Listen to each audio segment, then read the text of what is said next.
O livro de Êxodo. No primeiro vídeo, exploramos os capítulos de 1 a 18 que contam a história de como Deus resgatou os israelitas escravizados, enfrentando e derrotando o faraó e oferecendo uma forma de escape por meio do sangue do Cordeiro da Páscoa. Deus então libertou o seu povo, trazendo-os pelas águas do mar até o deserto, onde, surpreendentemente, eles resmungaram e se queixaram. A segunda parte do livro do Êxodo abre com Moisés conduzindo Israel até o pé do Monte Sinai, onde Deus convida a nação de Israel a entrar numa aliança com ele. Aqui chegamos em um outro momento chave na história bíblica, porque esse ponto desenvolve a promessa de Deus a Abraão. Lembre-se, no livro de Gênesis, Deus prometeu que por meio da família de Abraão, ele de alguma forma restauraria a sua bênção para todas as nações. E aqui descobrimos como. Deus diz que, se Israel obedecer os termos da aliança, eles serão guiados pelas leis, ensinamentos e justiça de Deus e se tornarão um reino de sacerdotes. Eles se tornarão os representantes de Deus e mostrarão a todas as outras nações como Deus realmente é.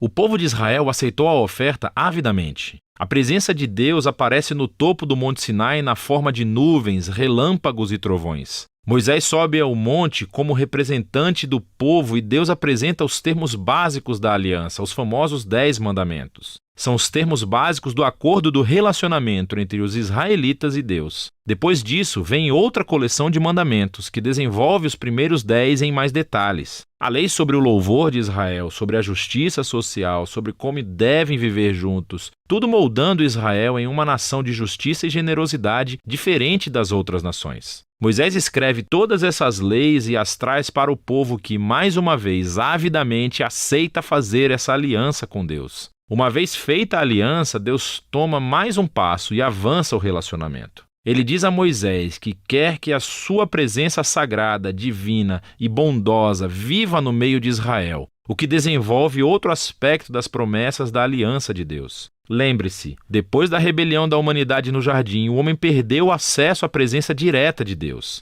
Mas agora é através da família de Abraão que a presença de Deus se torna mais uma vez acessível por meio dessa aliança, primeiro com Israel e depois, um dia, com todas as nações. O que segue são 7 capítulos de plantas arquitetônicas detalhadas da tenda sagrada chamada o tabernáculo. Há um pátio exterior com um altar. No centro há uma tenda com uma sala exterior e uma sala interior. Dentro da sala interior, chamada de Santo dos Santos, há uma caixa dourada chamada Arca da Aliança. Há criaturas angelicais no topo dela. Esse é o ponto principal da presença de Deus. Esses capítulos têm muitos detalhes. É importante saber que cada parte tem algum tipo de valor simbólico. Todas as flores, os anjos, o ouro e as joias relembram o Jardim do Éden, o lugar onde Deus e os seres humanos viveram juntos em intimidade. O tabernáculo é como um Éden portátil, por assim dizer. É o lugar onde Deus e Israel podem viver juntos em harmonia, pelo menos na teoria, porque é justamente aqui que algo se torna muito, muito errado.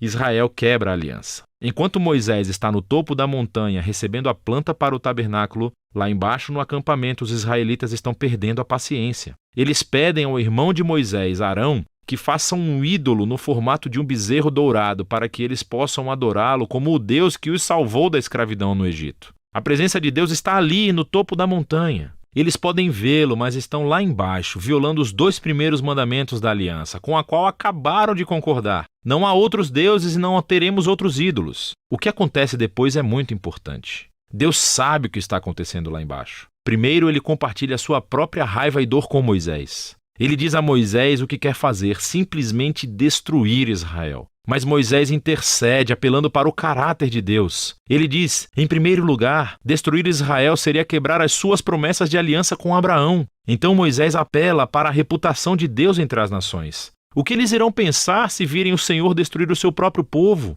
Deus aceita a intercessão de Moisés e cede. Enquanto ele traz o seu julgamento para aqueles que instigaram a idolatria, ele perdoa a nação inteira e promete renovar a aliança. É justo nesse momento da história que Deus pela primeira vez descreve o seu próprio caráter a Moisés. Ele diz, o Senhor é misericordioso e gracioso. Ele não se ira com facilidade. É abundante na sua fidelidade à aliança. Ele perdoa os pecados, mas não deixará impunes os ímpios. Existe essa tensão. Deus é cheio de misericórdia, mas também deve lidar com o mal se ele afirma ser bom. Acima de tudo, Deus é fiel às suas promessas, mesmo que isso signifique um compromisso para com um povo totalmente sem fé. Depois de renovar a aliança com Israel, Deus ordena que Moisés vá em frente e construa o tabernáculo. Mais uma vez, temos 5 longos capítulos descrevendo detalhadamente a construção do tabernáculo. A história culmina no capítulo final, quando o tabernáculo é concluído. A presença gloriosa e divina de Deus vem e paira sobre a tenda e temos grandes expectativas.